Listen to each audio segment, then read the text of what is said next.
Father, we pray that your Spirit will be with us and guiding us as we go through this study, that we might in some way learn a little bit more about your word and about how it fits into our lives. For we pray in Jesus' name. Amen. We've been looking at the public ministry of Jesus. We finished last week with the Sermon on the Mount. The sheet I just gave out starts with the Sermon on the Mount at the top. So that's where we are. Jesus has given the Sermon on the Mount and he's headed back to Capernaum. Now, it's not a very big walk. It's like walking from here to Greenleaf's, from where he gave the Sermon on the Mount. So it's not a very long walk. But as he goes, he runs into a centurion. This centurion is Matthew 8, 5 through 18. I'm going to be reading the Message version in a minute, or in Luke 7, 1 through 10. As Jesus entered the village of Capernaum, a Roman captain came up in a panic and said, "Master, my servant is sick. He can't walk. He's in terrible pain." Jesus said, "I'll come and heal him." "Oh, no," said the captain. "I don't want to put you to all that trouble. Just give the order and my servant will be fine. I'm a man who takes orders and gives orders. I tell one soldier, go, and he goes, another come, and he comes. To my slave, do this, and he does it." Taken aback, Jesus said, "I've yet to come across this kind of simple trust in Israel. The very people who are supposed to know all about God and how he works. This man is the vanguard of many outsiders who will soon be coming from all directions, streaming in from the east, pouring in from the west, sitting down at God's kingdom banquet alongside Abraham, Isaac, and Jacob. Then those who grew up in the faith but had no faith to find themselves out in the cold, outsiders to grace and wondering what happened." Then Jesus turned to the captain and said, "Go, what you believe could happen has happened." At that moment, his servant became well. Now, a couple of things I'll point out as we just look at this for a second. Notice those who knew God best somehow missed out on this. You're supposed to know about God. Who would that be? Would that be us Christians? And then secondly, those who grew up in the faith, that's probably a lot of us, will find themselves on the outside because we've got too satisfied with what we're doing. So Jesus has come, headed back to Capernaum, and as he does, a centurion comes to him and begs him to heal his servant. Now in Luke it actually says some Jews also came with him and asked him for help because he had helped build their synagogue. And Jesus talks about his great faith. His great faith just basically says is you say a word here and it will be done. That's all you have to do. You don't have to do, back in that day they would make incantations or they would wave their hand over things or do all sorts of other things like it. All Jesus had to do was speak a word and things happened. Remember, who else spoke words and things happened? God. Genesis. He spoke and it was. He spoke and it was. The whole world was created by God's word. He has great faith that this man's on a par with God. Now what I want to do now is look at the Roman army.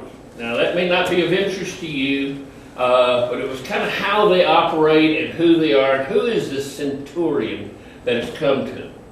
In the Roman army, there was anywhere from 25 to 60 legions at any one time.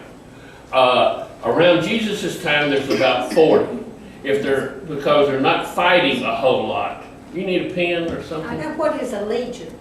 We're going to talk about that in a minute. Okay. A legion is about 6,000 men. So that's anywhere from, in Jesus' day, if there's 40 of them, that's almost 250,000 standing army that the Romans have, scattered all over their whole empire now, that they would have. Each is led by a legate. The legate is the leader of it, and this is a political appointment. He's of senatorial rank, which means his family are senators. It may be a son of a senator, has nothing to do with his abilities to lead. He probably has never led anything in his life. He is not a good leader. Most of the time, they were not the good leaders. Underneath each legate are 6 tribunes. Those 6 tribunes are also political appointments and has nothing to do, again, is who you know, not what you know. So the army is being led by some people that don't know what they're doing. Like you said, not much has changed. Now, there were 6 tribunes, as I said. Also connected with each legion was an equestrian unit of about 120 mounted soldiers. They would be more for reconnaissance or rapid movement in that. Underneath the legate and the tribunes are 10 cohorts that would be under them. And in each cohort, there are 6 centuries of 100 men each. So 6,000 men in each cohort, 600 men, excuse me, multiply it wrong. In each cohort, 10 cohorts, 6,000 men approximately of fighting men. Each one of these is a century is the backbone of the army, basically. A legionnaire is the fighter. They're all equally equipped with weapons. They'll have a shield, then they will have a spear that they throw. It's made in such a way, it's, you see narrow on the front. When it hits a shield, it bends so it can't be thrown back. Or if it sticks through you, it bends easily, so it doesn't, so they can't be thrown back. And then they have a short sword. They don't have long swords. They don't slash like this. They're more stabbing swords that they would have with them. Their chainmail armor above and wear kind of a kilt tunic on the bottom, have sandals and shoes, and would be probably look something like this as they marched. They're all volunteers. They have to be Roman citizens only. At first, you had to be at least 4 feet 11 inches tall, Deborah's size. Later on, they moved to 5 feet 5 inches tall. So most of the people in that time period, remember, are short. If you've ever been to archaeological sites where they have things, most people have to duck to get under them. Deborah didn't. Did you go on the Mayflower when you went to New England? Yeah, we did. Well, we looked at it. Deborah could get in it. Yes, she could. I hit my head. They served for about 20 years. They're paid 1 denarius a day, plus a salt ration. They buy their own food and clothes with that 1 denarius. Their food is not provided, clothes are not provided. Cannot marry. At retirement, they get 2 years' salary and a piece of land on the frontier. They put all of their retired soldiers on the frontier. It's a good idea because you put them out there. If you have an army attacking you on the frontier, they're there to defend themselves and their families and all that they would have. So that is what a legionnaire was. And there were 6,000 of these per legion. So there's a lot of Roman citizens around that are fighting for the Roman army. They have to be able to carry a pack, a 60-pound pack, and march 24 miles in 5 hours. They carry all of their equipment with them, all their supplies, all their food, all their tents and everything else they'll have on their back, and they march 24 miles in 5 hours down these Roman roads they built. That's what the roads were for. They're wide enough to march 6 people across, and they marched in file and marched across. When they trained with the intensity of war. You could be killed in training easily. I mean, they're fighting swords, people are arms cut off and everything else during training. Not when they're actually fighting, they're trained with the intensity. Each century is led by a centurion. The centurions have come up through the ranks. They're paid 15 to 40 denarii a day. This is lots more. They can become wealthy. They're responsible for the day-to-day operations unit. These are the sergeants and master sergeants of our army today. The ones that actually really run things, that fight. You know, if you've ever seen any war movies, the sergeants always tell the lieutenant what to do because the lieutenant's a West Point graduate, but he had never fought, but the sergeant's been out there doing it. These are the sergeants. They're responsible for discipline within their unit. They 60 levels of rank. The 10th Legion in the 10th cohort is the lowest rank. The first Legion in the first cohort is the highest rank, and as you moved up in rank, you would move up in salary. And they were basically appointed because of ability, not who you know. These are the men that are the veteran fighters that know what's going on. At what age did they start training? Well, I mean, you could join it. I didn't really see an age. The reason I asked that question is You mean the centurions? or any of them. I mean, They didn't train as kids necessarily. They didn't start training until they actually joined the Legion. It's not like the Spartans who trained constantly fighting as they grew up. the reason of the question is because earlier you said they couldn't be married, but then when they retired, they went to the frontier to protect their family. So do they get married afterwards? Well, they get married or you afterwards. just assumed that they, okay. And that some of them actually may have gotten married to some of the camp followers, but it wasn't official, if that makes sense. They're promoted, involved, usually transferring to another legion sometimes within the legion thing. Did you Now- have to retire at 20 years, or you could stay in? I'm wondering. Well, you wouldn't want to stay in. You would. So If these you made it 20 guys, years, I'd say I'm out here. yeah, these guys that are leading that you're talking about now, they've worked their way up through there, so you could. Well, they might have stayed a little longer because they were getting a more cushy job as a centurion, but all of them, the centurions included, fought, and these are very bloody battles now, and they worked real hard, even when they weren't fighting. Or was a young man look down on the ones that didn't go and volunteer? I've seen nothing to say they did look Yeah. down on them, but most of them probably did because it's a way of advancing yourself to some extent. So they didn't have to train, and they didn't have to join the. They didn't have to as volunteers. The legions were volunteers. Now we're going to talk the legionnaires. Now we're going to talk about the auxiliary troops in a minute, which were different. Usually he had a staff that helped him. Now, if you fall asleep on guard duty, you're stoned to death. You don't fall asleep. You're stoned if you're found. That's why it's really unusual that the guards of Jesus' tomb, their thing was, well, we fell asleep and they came and stole it while we were asleep. And because they could easily be stoned to death for having fallen asleep. Now, disobedience or cowardly unit is decimated. What? No, this is fighting. That's not what spirit of the sword. Decimation, you line up the entire cohort or the entire legion. You count 1, 2, 3, 4, 5, 6, 7, 8, 9, 10, and the 10th man is killed. Oh my goodness. 1, 2, 3, 4, 5, 6, 7, 8, 9, 10, the 10th man is killed. That means you may be killed. So if a man is cowardly and starts to run from battle, you kill him. So that you don't have the risk of being killed. So everybody around you is going to kill you if you run. Or if you're disobedient in any way.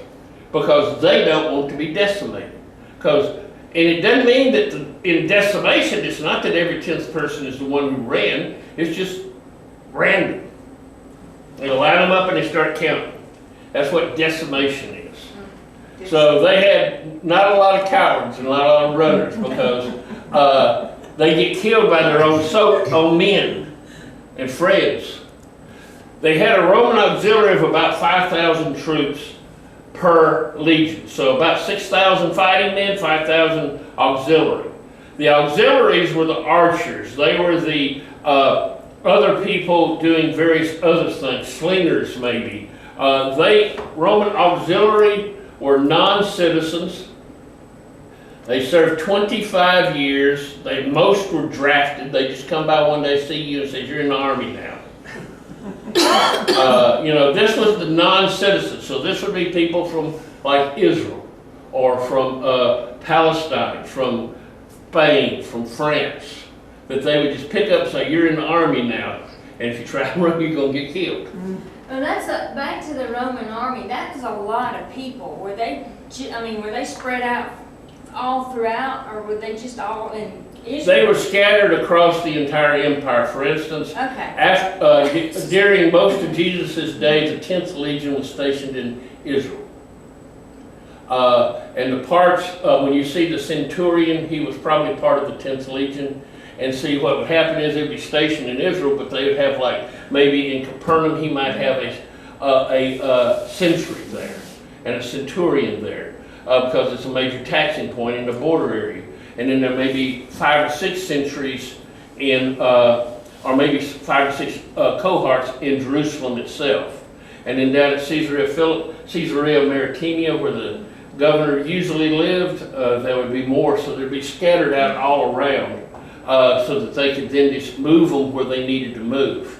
And if something happened when they had the revolts in Palestine, legions would come in from Syria and Lebanon and from Egypt to help put down the revolt.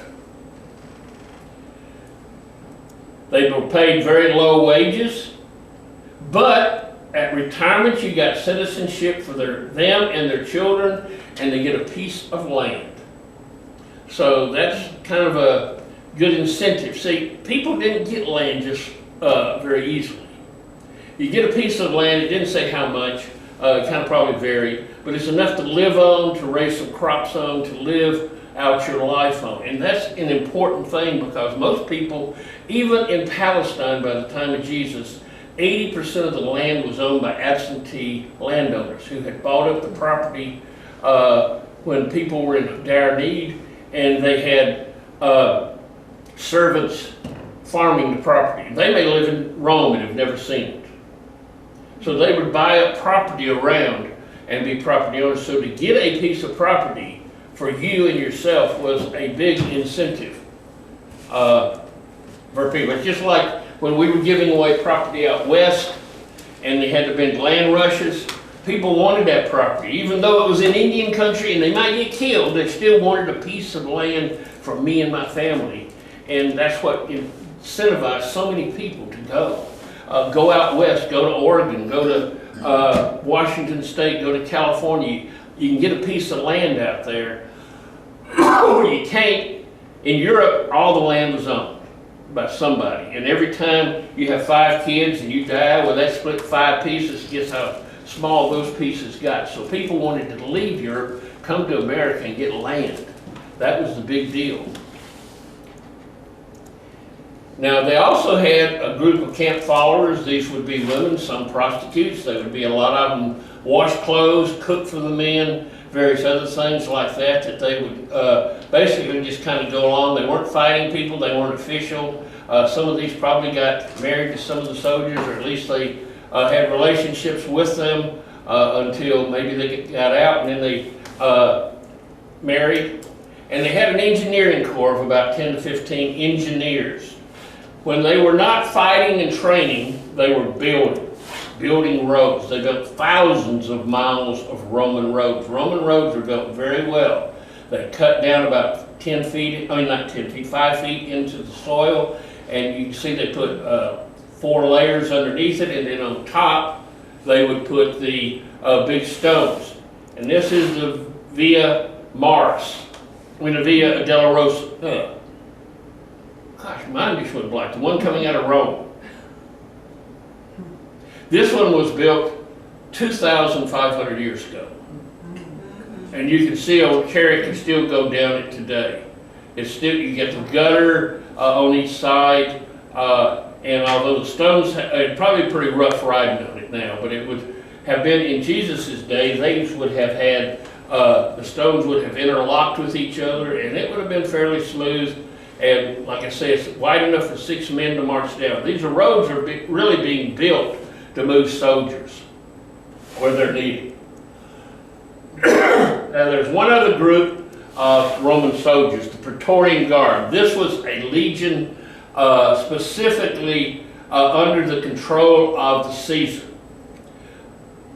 By Jesus' day, this was the only legion allowed to enter Rome itself. All the others had to stay out. Remember when Caesar crosses the Rubicon, which is the boundary of Rome, that's when he started a war, because he brought his legions inside the boundary.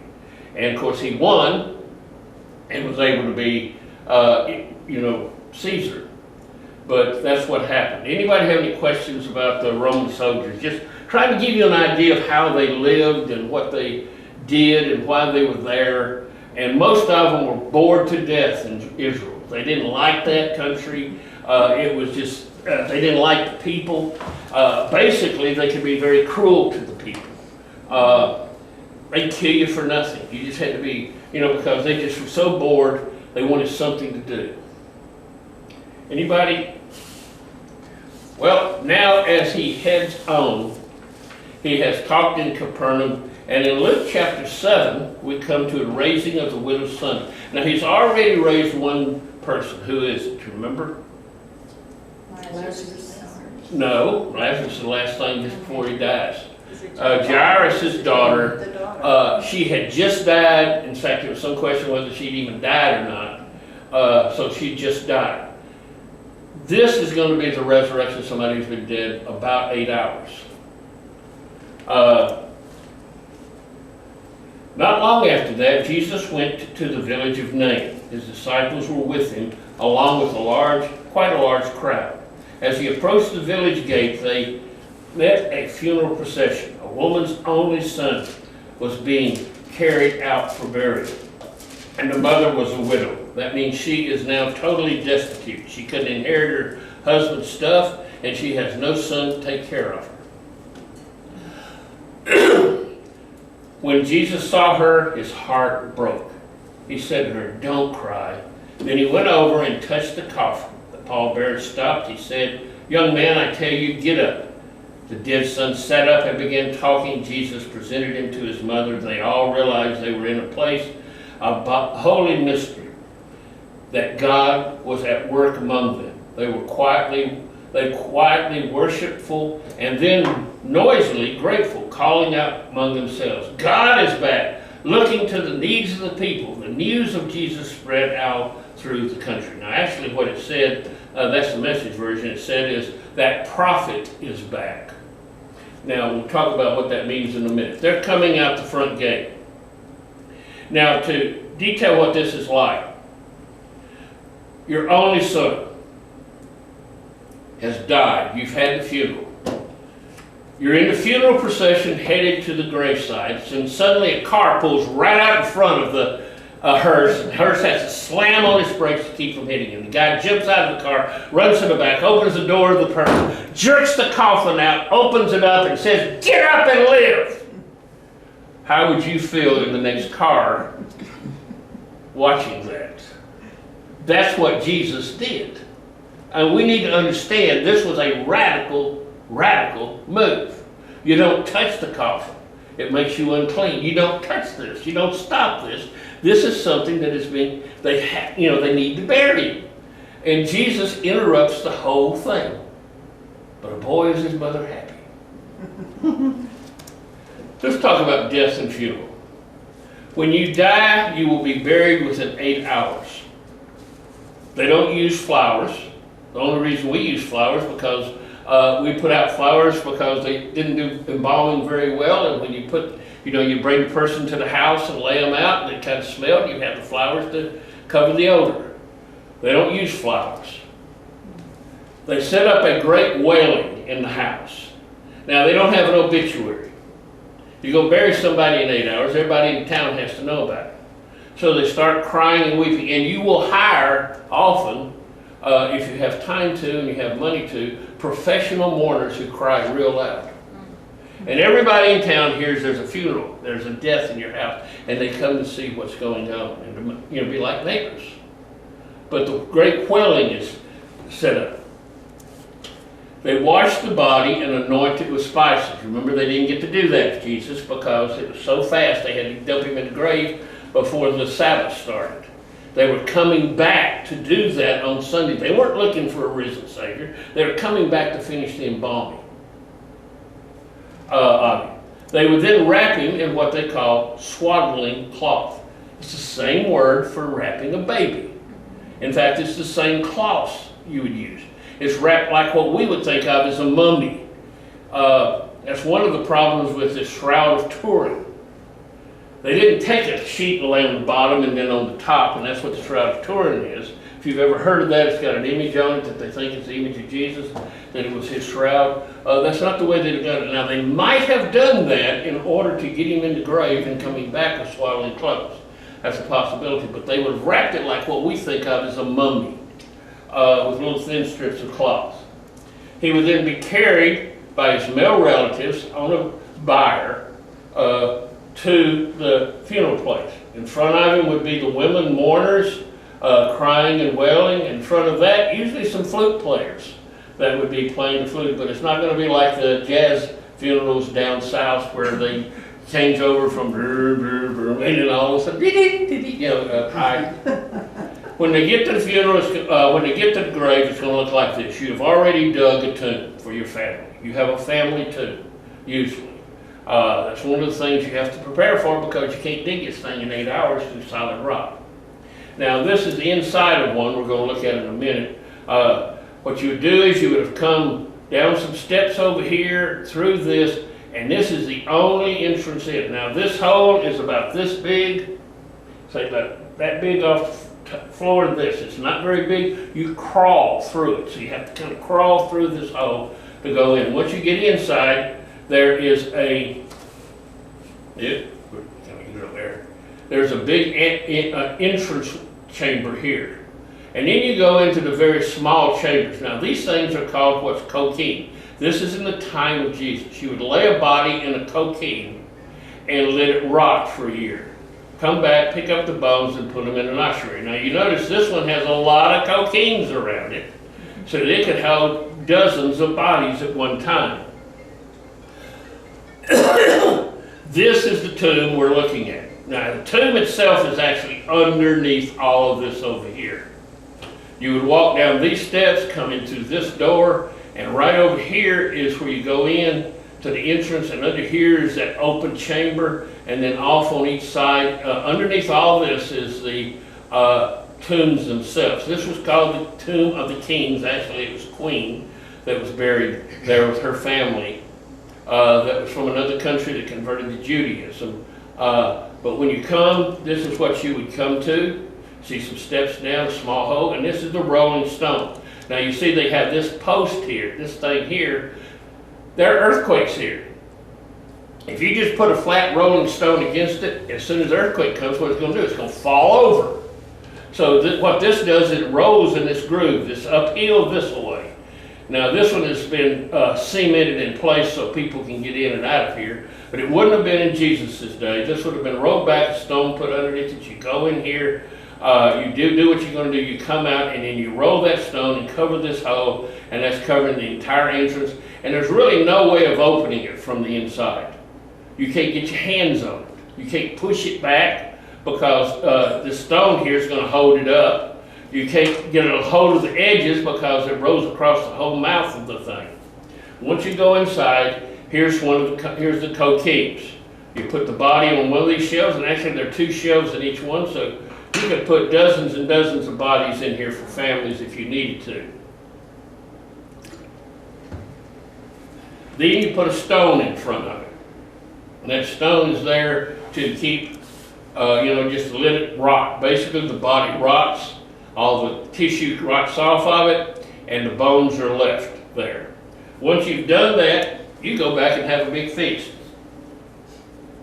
A family meal to celebrate the life of the person. We do that, don't we? Usually. Like that. 3 days later, you go back and you roll the tomb aside. Why? Make sure he's not just passed out. It happened. I mean, the other day, about a week or two or 3 weeks ago, that somewhere down in South America or somewhere, had a woman that passed out. They had her in the casket. They were having a funeral, and she sat up and started baking. She did actually die 3 days later, but she wasn't dead. I mean, so they never really know. They had no real way of checking your heart, electrical heart and all. So sometimes people, came back, resuscitated. They passed out for some reason. So they go back after 3 days and check. Now, Rebecca, you'll be sure I'm dead, okay? so Jesus now stops the grave, stops them. He reaches out and he touches the boy and tells him to sit up and gives him back to his mother.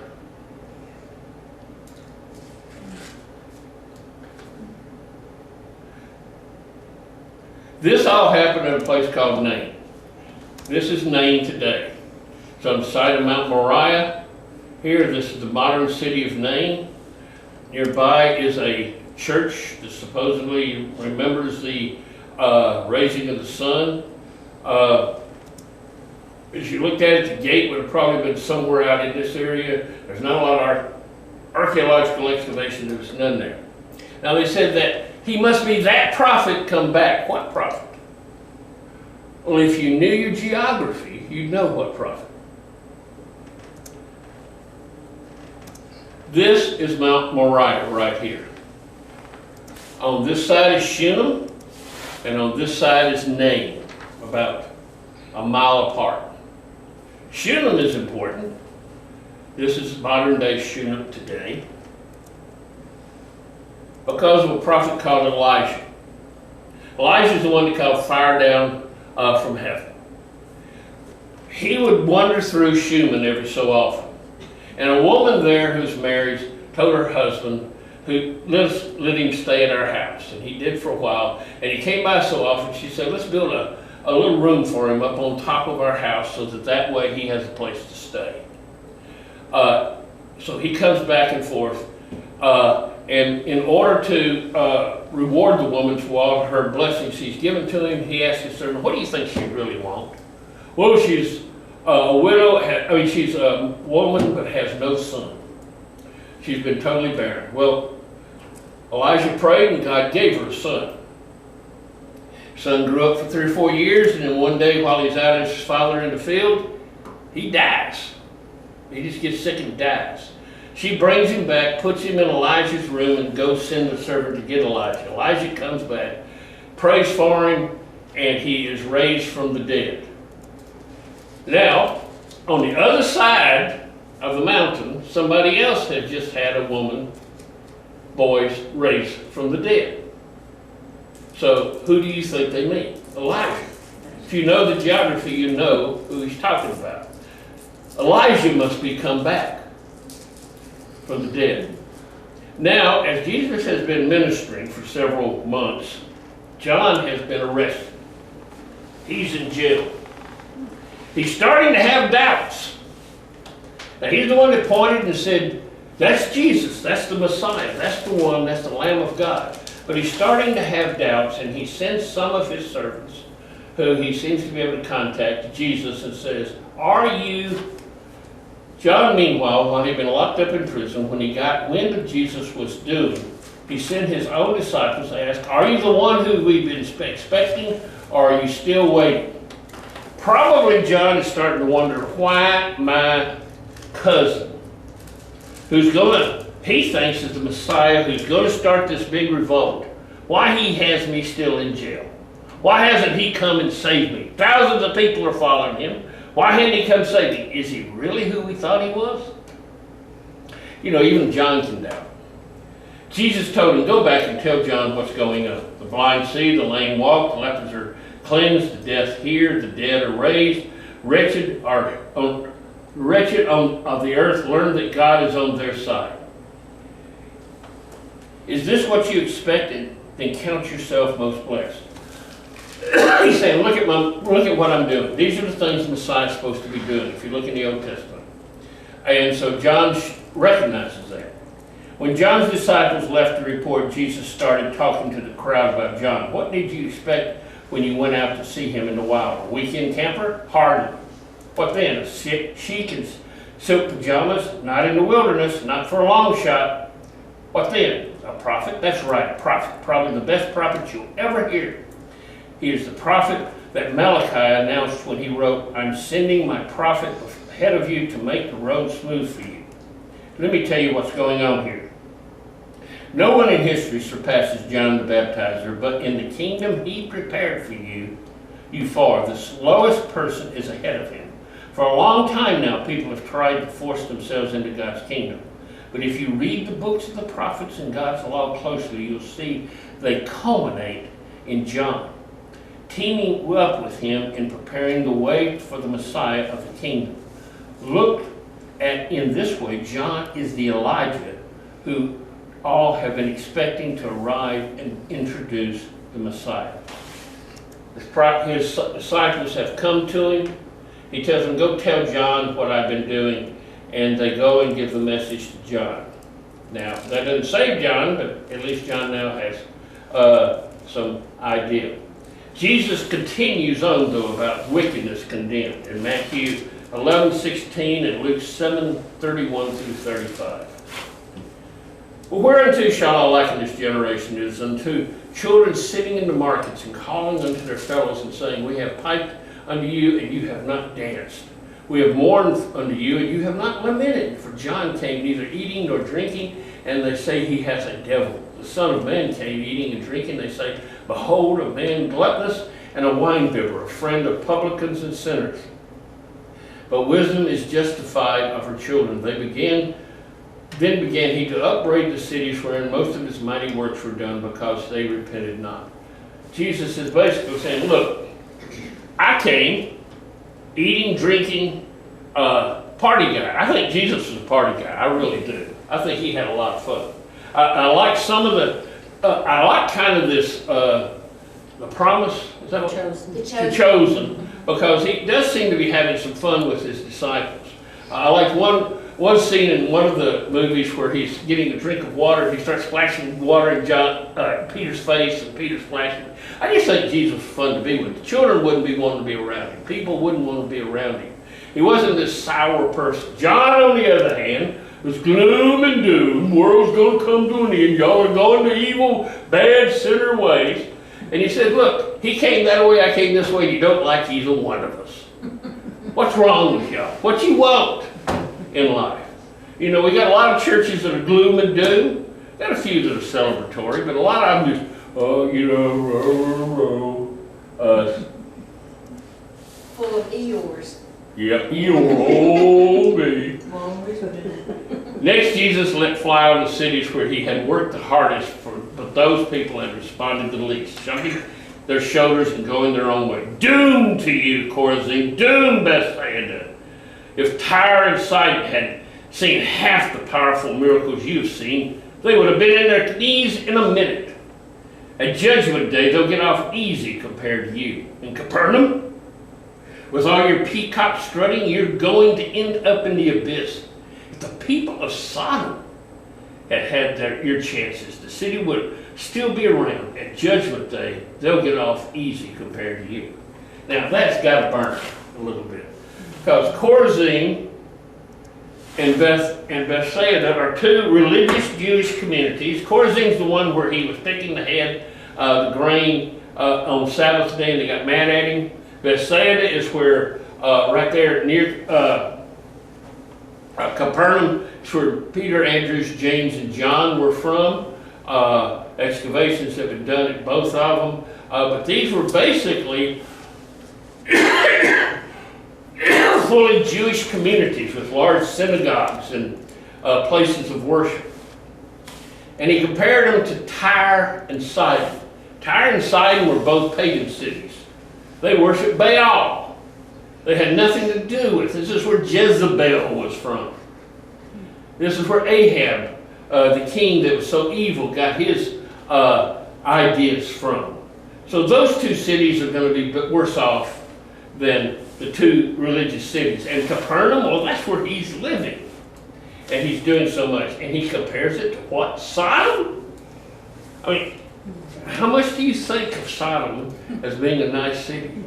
You think it's one of the most evil cities in the world. In fact, it's the only city I know of, besides Gomorrah, that God just totally destroyed with fire and brimstone. He just wiped the city off the face of the earth. You know of any other city in the Bible that God got so mad at that he just wiped it out?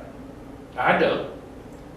And yet, it's going to be better for them than for Capernaum because they have so many chances. She's done so much, but the people just get dull. When you're among your own people, sometimes people just don't listen. I think it's gotten to be that way in a lot of churches. Preachers will just preach and preach and preach, and people, oh, that was a great sermon, and then they go home and do nothing about it. What was so great about it if it's not going to change your life? I sometimes, through people way off, they go out and say, that was a really good sermon today. I said, what did I say? And then they'll say something, and I didn't even remember saying that. But, people, I know they're being nice, and I know I shouldn't be mean. Huh? You told Gloria to pay attention on Sunday. I mean, I guess I shouldn't be so mean to them, but sometimes people, we're just like Capernaum. We see all these miracles, we see all the things that God is doing, we hear all God's words, and it doesn't do anything to us. We go to Easter, church on Sunday morning, Easter, and we leave just the same way we were. And we supposedly have experienced the risen Lord. Well, we've experienced it every Easter for ever how old we are, so it's nothing new, and it doesn't resonate anymore. Well, we've heard the story 100 times, and so, well, maybe 40, 50 times. I always try to do something. I remember one time at Glen Allen, we were getting ready to go out, the choir together, and we'd have a prayer together. And my organist said, are we going to do anything weird today? Now, what she meant was I just sometimes did weird things. But I started thinking, I looked at her and said, well, isn't celebrating the life of a man who was killed 2,000 years ago and that he's alive today as much as he was then kind of weird? And she looked at me and said, yeah, it is. But we don't get the weirdness. We've heard it so much, we don't get how really radical that is. What we say on Easter. Now, we're going to talk about Cindy's. Come to me, all you who are laboring and are heavy laden, and I will give you rest.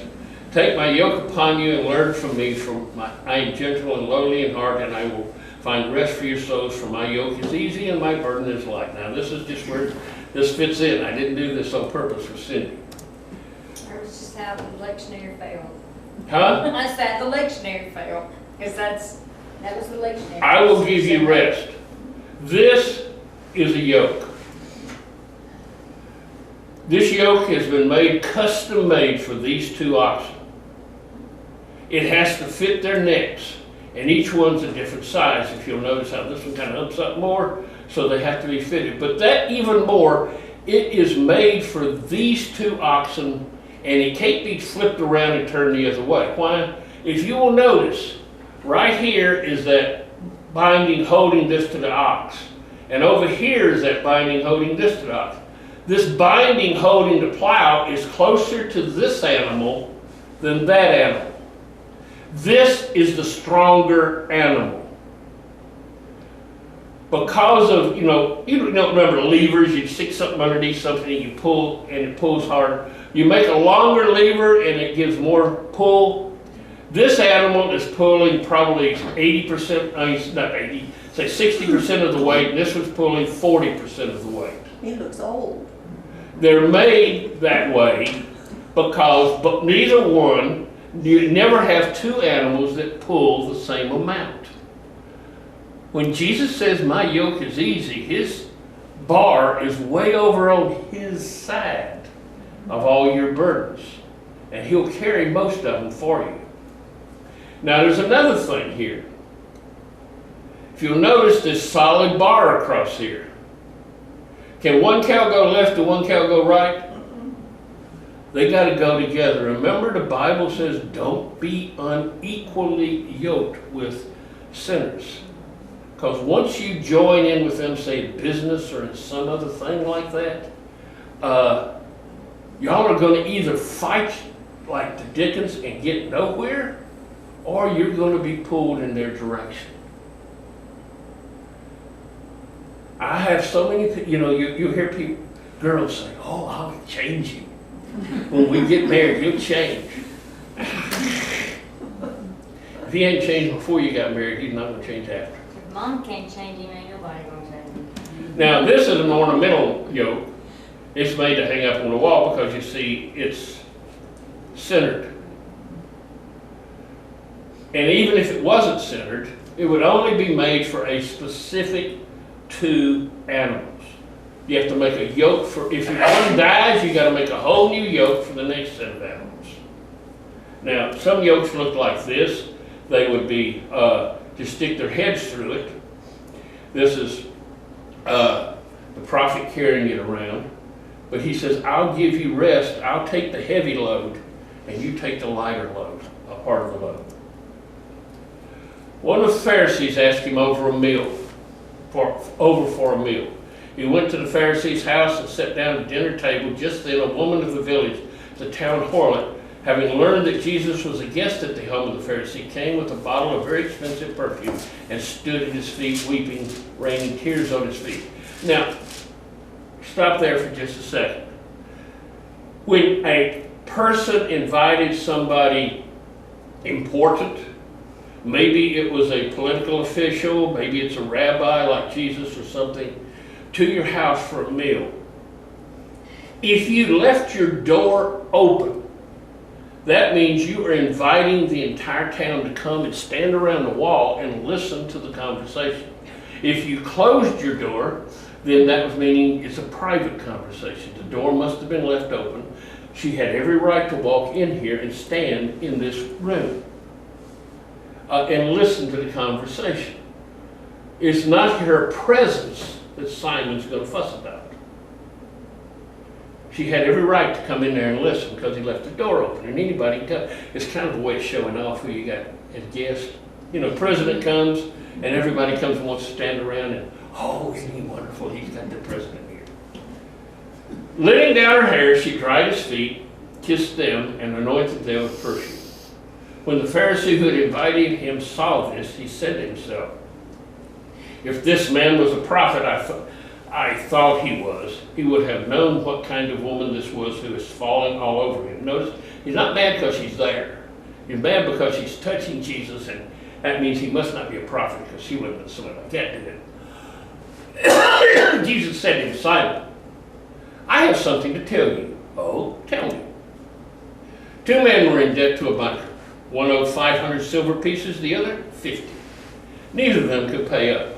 And so the banker canceled both debts. Which of the 2 would be more grateful? Simon answered, I suppose the one who had forgiven the most. That's right, Jesus said. Then turning to the woman, but speaking to Simon, he says, do you see this woman? I came to your home and you provided no water for my feet. But she's rained tears on my feet and dried them with her hair. You gave me no greeting, but the time I arrived, she hasn't quit kissing my feet. You provided nothing for freshening up, but she has soothed my feet with perfume and pressive, isn't she? She was forgiven many, many sins, and so she is very, very grateful. If the forgiveness is minimal, the gratitude is minimal. Then he spoke to her, I forgive your sins. That set the dinner just talking behind his back. Who does he think he is forgiving sins? He ignored them and said to the woman, your faith has saved you. Go in peace. Now that word saved is actually a word that could be saved, made whole, or healed you. Either one. I mean, it's all 3 meanings of the same Greek word. Hospitality. When I come to your house, you'll probably offer, if I have a coat on, can you take your coat and put it? You may offer me something to drink. You actually invite me in usually, probably. Those are unwritten laws we have, laws and quotes, that we follow for hospitality. They were the same thing at that time. First thing you would is you would wash their hands and their feet. This Pharisee has not done that.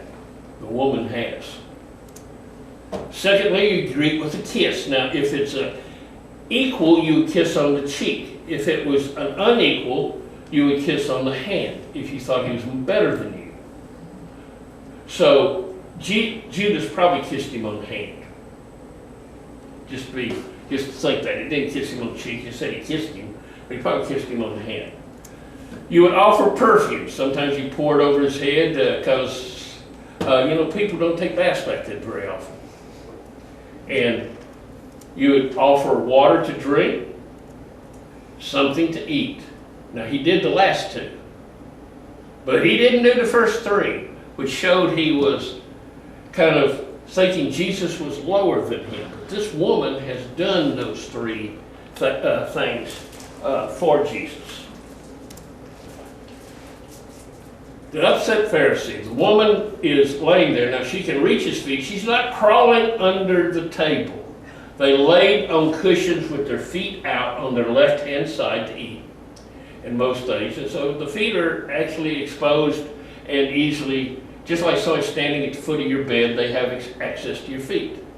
So she would have had access to his feet. And she's washed it and dried it with her hair and gives him the perfume that the Pharisee would not have given him. Now, it says he poured out her tears. Not exactly sure, maybe she's just crying a whole lot. But this is what's called a tear flask. It's about this tall. It's made out of glass. When your husband, for instance, might go on a long trip and you're sorrowful for him, you would cry and save your tears and put a plug in it. And when he came home, you'd look and say, see, 5 tear flasks full of tears. That's how much I missed you. It may have taken those tear flasks that she'd been crying and poured them on his feet. We don't know. Actually, the Bible says God's tear flasks are wine skins. They're so big because he cries so much for us. And this is a wine skin. So that's how big God has to have for his tear flask when he cries for us.